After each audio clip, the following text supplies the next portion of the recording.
আজই ডাউনলোড করুন আর এনজয় করুন আপনার পছন্দের শো। আমার মা না থাকলে আমি বন্ধ কর, এই ইন্টারভিউ বন্ধ করুন, ক্যামেরা বন্ধ হবে এক্ষুনি। এই সুযোগটা আবার কবে আসবে কে জানে। দয়া করে চলে যাবেন না দেবী, সব কথা বলে ছোট স্যারকে ক্ষমা করে দেন। ছোটবেলায় আমি আর ঈশান প্রচন্ড বদমাইশি করতাম। একদিন এত দুষ্টুমি করেছিলাম যে বাড়ির একটা কাচের জিনিস ভেঙে দিয়েছিলাম। মা আমাকে প্রচন্ড বকেছিল আর মার খেয়েছিল ঈশান। আর সেই দিনই মায়ের হাতের এই শাখাটা বেড়ে গিয়েছিল। মায়ের হাতেও চোট পেয়েছিল, মা কেটে গেছিল, রক্ত বেরোচ্ছিল। আমি সেই দিন থেকেই এই শাখা আমার কাছে যত্ন করে আগলে রেখে দিয়েছি, কারণ এটা আমাকে মনে করিয়ে দেয় আমাদের শাস্তি দিতে গিয়ে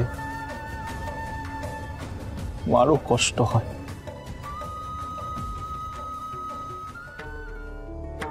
আজ যেন ছোট সাহেব আর দেবী মায়ের মাঝে সব দূরত্ব মুছে যায় ঠাকুর।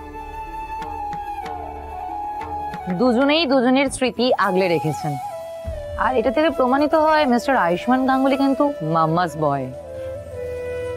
Completely agreed.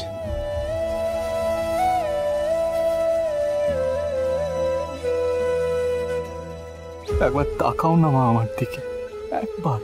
আর কত অভিমান করে থাকবে মা? একবার তাকাও না, একবার কথা বলো আমার সাথে। আমি আর কিচ্ছু চাই না, কিচ্ছু না। এবার চলে যাব আমরা আমাদের এই গেমের সেকেন্ড রাউন্ডে। সেকেন্ড রাউন্ড হলো র্যাপিড ফায়ার। আপনাদের দুজনকেই আমি একটা করে প্রশ্ন করব এবং চটপট আপনাদেরকে সেই প্রশ্নের উত্তর দিতে হবে। হ্যাঁ, কিন্তু একটু তাড়াতাড়ি, হ্যাঁ, আমার অন্য কাজ আছে। হ্যাঁ ম্যাম। স্যার আপনি রেডি তো?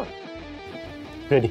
ওকে, আপনার প্রথম প্রশ্ন, আপনার মায়ের প্রিয় রং কি? লাল। ম্যাম, আপনার ছেলে ঠিক বলেছে?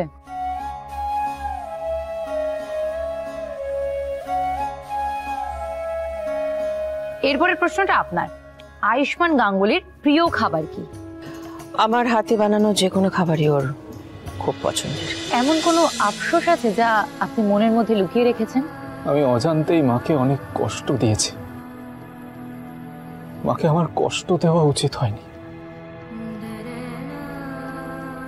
আচ্ছা, যদি আপনাকে বলা হয় একটা শব্দে আপনার মাকে বর্ণনা করতে?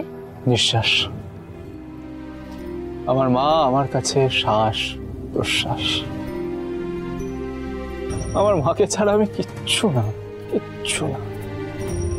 আমার মা আছে, তাই জন্যই আমি আছি। আমার মা না থাকলে আমি। বন্ধ কর, এই ইন্টারভিউ বন্ধ করুন, ক্যামেরা বন্ধ হবে এক্ষুনি। আমার ইন্টারভিউ শেষ, আমার আরো 1000টা কাজ আছে, এবার আমাকে যেতে হবে। ম্যাডাম, আমরা শুধু মা আর ছেলের সম্পর্কটাকে তুলে ধরতে চেয়েছিলাম। আপনি চলে যাবেন না প্লিজ।